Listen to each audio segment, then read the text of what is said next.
In this case here, we can see a terminal strip plus C in junction box 3241. That's the name of the strip, going to a few pilot lights here within a control box. And everyone in the past could always generate this wire list here automatically out of the information that came from the schematics. Now, of course, what ePlan has added in today's ProPanel Pro Professional version, they added the 3D view of the panel. So here we have an enclosure, a small control panel, just a small box with a few push buttons on it. Now, what I want to do is I want to add these additional push buttons or pilot lights that may be missing. So when I look at the front door here, I can open the list of all the devices that were not yet placed on this section on this small box. We have a few junction box terminals, and we have these three lights. Now the lights, if I want to place them, it's quite easy. You just come in here and you place them. Now we have a few options within the placement. We can also specify a distance between different pilot lights or push buttons. When we position them automatically like this, ePlan will simply place them. At the same time it's placing them, you can also specify that these items actually do require what we call machining, NC drilling, or automatic cutting of the holes.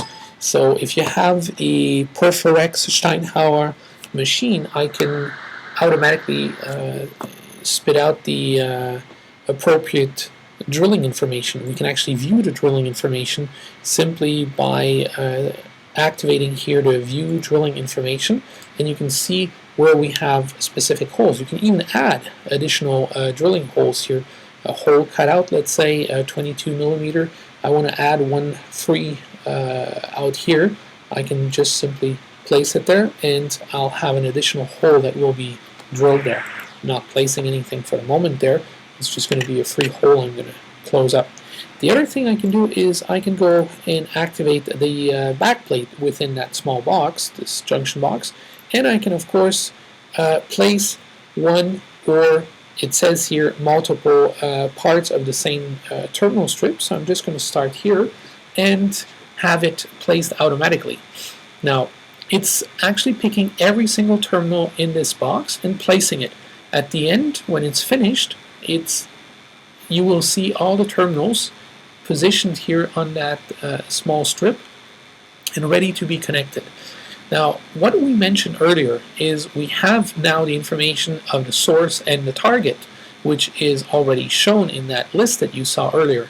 What I would be interested in is to see if ePlan with the ProPanel module can now place and calculate the wires.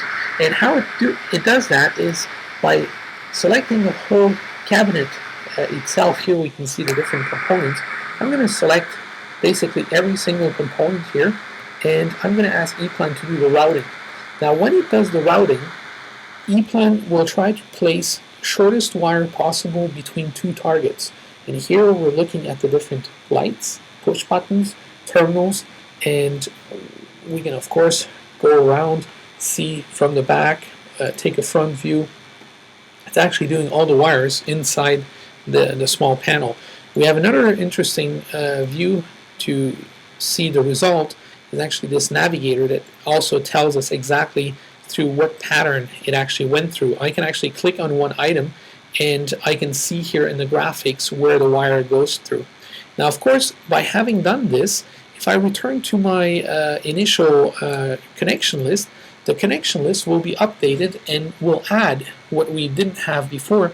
Will automatically add some wire length and some additional, here update, some routing information for each of these wires. So individually it's going to tell you how long it is.